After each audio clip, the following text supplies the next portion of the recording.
તો રામચરિત માનસ શું કહે છે? હરિ વ્યાપક સર્વત્ર સમાના, હરિ વ્યાપક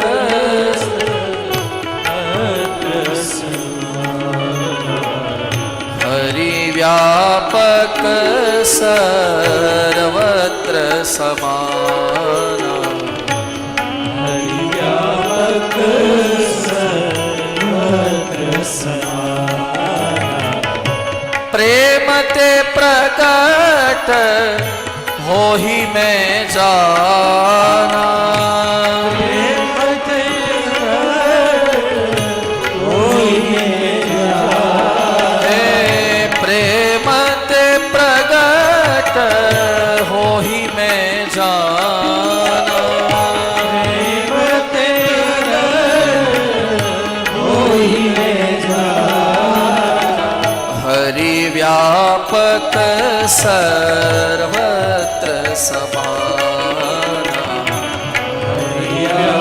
સર્વત્ર સમાના. જો જો જો આ સર્વત્ર અને સમાના એનો અર્થ શું થાય? અમારા ભાગવતમાં પણ આ શબ્દ છે. ભગવાન ચતુર્શ્લોકીનું જ્યારે જ્ઞાન આપે છે બ્રહ્માજીને, ત્યારે બોલે છે અન્વય વ્યતિરેકાભ્યામ યત સ્યાત સર્વત્ર સર્વદા. હા, મેં હમણાં દૂધની વાત કરી.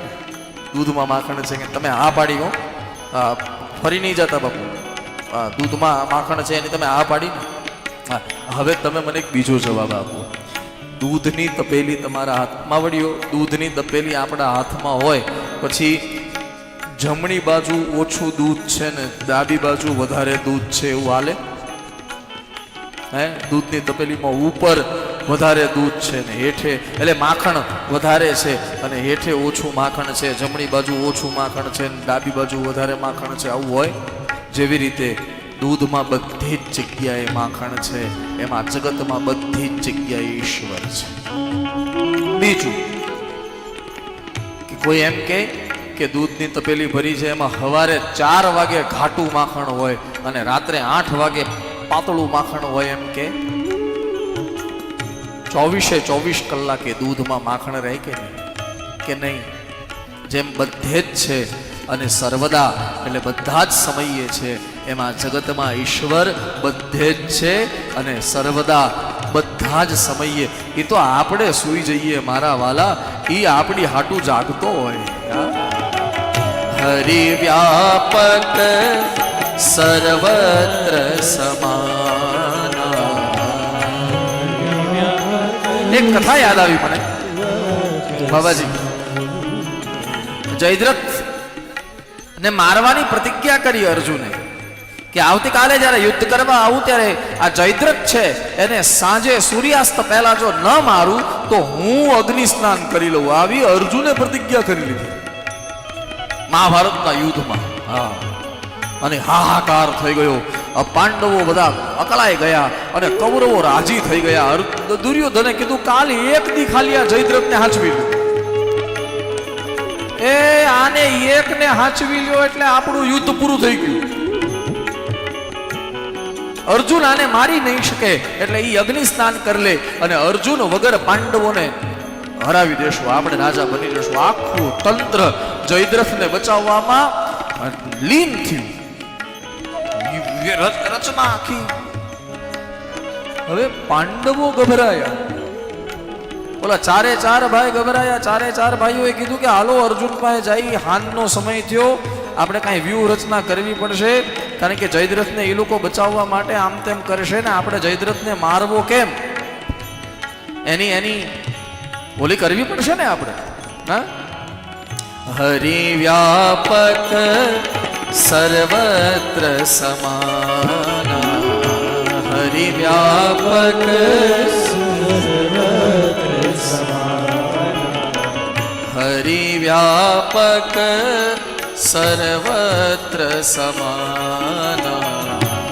હરિ વ્યાપક સર્વત્ર. અમારું કુંભણ, હા અમારું કુંભણ સાહેબ.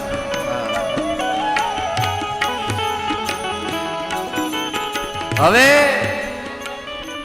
ચારે ચાર ભાઈ મળ્યા, જયદ્રથને મારવાની પ્રતિજ્ઞા અર્જુન કરી બેઠો છે, અને એ ચારે ચાર ભાઈ એટલે કે ભીમ, ધર્મરાજ, નકુલ અને સહદેવ આ ચારે મળ્યા કે હાલો અર્જુન પાસે જઈ અને અર્જુનને સમજાવી કે હવે એને જયદ્રથને મારવો કેમ ને બધી ગોઠવી લઈ. ત્યાં જ્યાં અર્જુન પાસે ગયા તો અર્જુન નાખોડા ઢળ, એ એક ઢોળિયો અને નાખોડા ઢળ એ આરામથી સૂતા. ધર્મરાજે જગાડ્યા, જાગ, તે આટલી મોટી પ્રતિજ્ઞા લીધી છે કે આવતીકાલે જયદ્રથને મારવો છે અને તું આમ સૂતો છે, તને ઊંઘ કેમ આવે? ત્યારે આ અર્જુન ઊભા થઈને ધર્મરાજને કીધું, હુઈ જ જાવ ને, મારી વતી જો કૃષ્ણ જાગતો હોય તો મારે જાગવાની જરૂર શું છે મારા વાલા? મારી હાટું મારો પરમાત્મા જાગે છે, સર્વત્ર છે, સર્વદા છે, જેમ દૂધમાં માખણ છે. તમે એમ ન કહી શકો કે આ તપેલીમાં ઉપર વધારે માખણ છે, હેઠે ઓછું માખણ છે, ડાબી બાજુ વધારે માખણ છે, જમણી બાજુ ઓછું. જેમ દૂધમાં સમાન ભાવે માખણ છે, એમ આ જગતમાં સમાન ભાવે ઈશ્વર વસેલો છે. હરિ વ્યાપક સર્વત્ર સમાન, વ્યાપક સર્વત્ર સમાન, प्रेम ते प्रकट हो ही मैं जाना, होई में जाना, हरि व्यापक सर्वत्र समाना,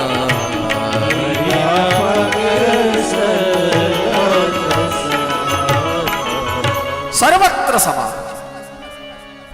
रामायण जी ने पूछू तो एने आ कीधुं, कोई श्रीमद भगवत गीता ने पूछे कि हरि क्या है, भगवान क्या है, तो गीताजी शू कहे छे? समोहम सर्वभूतेषु न मे द्वेषोस्ति न प्रियः. હું બધે જ છું. ભગવાન કૃષ્ણ અર્જુનને કહી ગયા છે. કોઈ દેવી ભાગવતમાં ઝાંખે એટલે કે દેવી ભાગવતમાં જઈને પ્રમાણ માંગવાની કોશિશ કરે કે ભગવાન ક્યાં છે, તો દેવી ભાગવતમાં સ્વયં મહાલક્ષ્મીજી એમ બોલ્યા છે, સ્વયં મા શક્તિ એમ બોલ્યા છે કે સર્વમ ખલુ ઇદમ મેવાહમ નાન્યાદસ્તિ સનાતનમ. લ્યો, હા, બધા એક જ વસ્તુ કહેશે, હરિ બધે છે.